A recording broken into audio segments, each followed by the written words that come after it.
माननीय सभापति महोदय, मैं प्रस्ताव करता हूं कि जम्मू कश्मीर आरक्षण अधिनियम 2004 का और संशोधन करने वाले विधेयक पर लोकसभा द्वारा पारित रूप में विचार किया जाए और जम्मू कश्मीर पुनर्गठन अधिनियम 2019 का और संशोधन करने वाले विधेयक पर लोकसभा द्वारा पारित रूप में विचार किया जाए।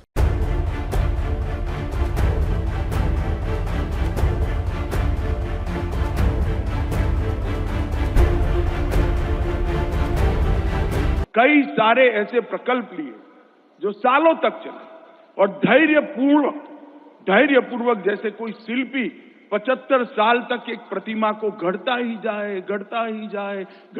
जाए, ऐसी ढेर सारी लिंगरिंग समस्याओं का निवारण के लिए विद्यार्थी परिषद ने पुरुषार्थ किया। भारत और चीन के युद्ध के बाद सील प्रकल्प चालू हुआ, आज भी चल रहा है और आज अभी यहां मैं आता था तब नारे लगते थे कि कश्मीर हुआ गुवाहाटी, अपना देश अपनी मिट्टी, चिंता मत करिए, कश्मीर भी हमारा है, नॉर्थ ईस्ट भी हमारा। देखिए, आज एक बड़ा अहम फैसला सुप्रीम कोर्ट ने लिया। भारत स्वतंत्र होने के बाद कई सालों से लोगों के मन में कांटा चुभ रहा था कि जब हम हमारा भारत में कश्मीर एक हमारा अविभाज्य अंग कहते हैं तो कश्मीर के लिए अलग संविधान क्यों? और इसीलिए कानून में संशोधन यानी हमारे घटना में संशोधन होने की जरूरत थी। लेकिन इस तरह से भी दलील की जाती थी कि कश्मीर एक स्वतंत्र राज्य है और जब कश्मीर भारत में विलीन हुआ तभी कश्मीर के राजा हरि सिंह ने कहा था कि उसके लिए अलग संविधान होगा। लेकिन क्या अभी उसकी जरूरत थी?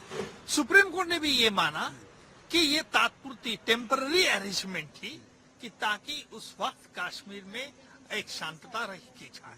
और इसीलिए मुझे लगता है कि हमारे देश के राष्ट्रपति और देश की सरकार ने जो कदम उठाया था, जो 370 धारा जो एक कांटों की तरह चुभ रही थी, उसको आज निकाल के फेंक दिया।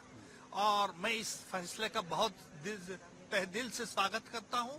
और हमारी जनता, जब हम हिंदुस्तान से हिमालय से कन्याकुमारी तक हम सब एक है, इसके इस नारे के लिए और भी जोर लगाएगा। देखिए, इस स्टेटमेंट से जो इसको विरोध कर रहे थे उनका कहना था कि जो हमारी घटना है, जो हमारे घटना के बहुत शिल्पकार डॉक्टर बाबा साहेब ने बनाए, उसका ढांचा नहीं बदल सकते। मैं मानता हूं कि ढांचा नहीं बदला जा सकता, लेकिन उसमें दुरुस्त थी, जाने कुछ अमेंडमेंट रिपेयर्स करने का अधिकार सरकार को रहता है। और इसी प्रकार का कश्मीर का 370 कलम हटाना मैं मानता हूं एक बड़ी अच्छी दुरुस्ती, एक मिस्टेक जो थी और रेक्टिफाई कई सालों के बाद की। और कश्मीर के लोग भी, मुझे पूरी आशा है कि इस फैसले से खुश होंगे, क्योंकि हमारा देश का इंडियन पीनल कोड सभी के ऊपर अमल होगा। हमारा देश का कानून जो आम आदमी को है वो कश्मीर में भी लागू होगा। हमारा देश का कोई भी नागरिक कश्मीर में भी प्रॉपर्टी खरीद सकता है, बिजनेस कर सकता है, ताकि कश्मीर के आम आदमी की भी तरक्की होगी। इसका मुझे पूरे विश्वास है।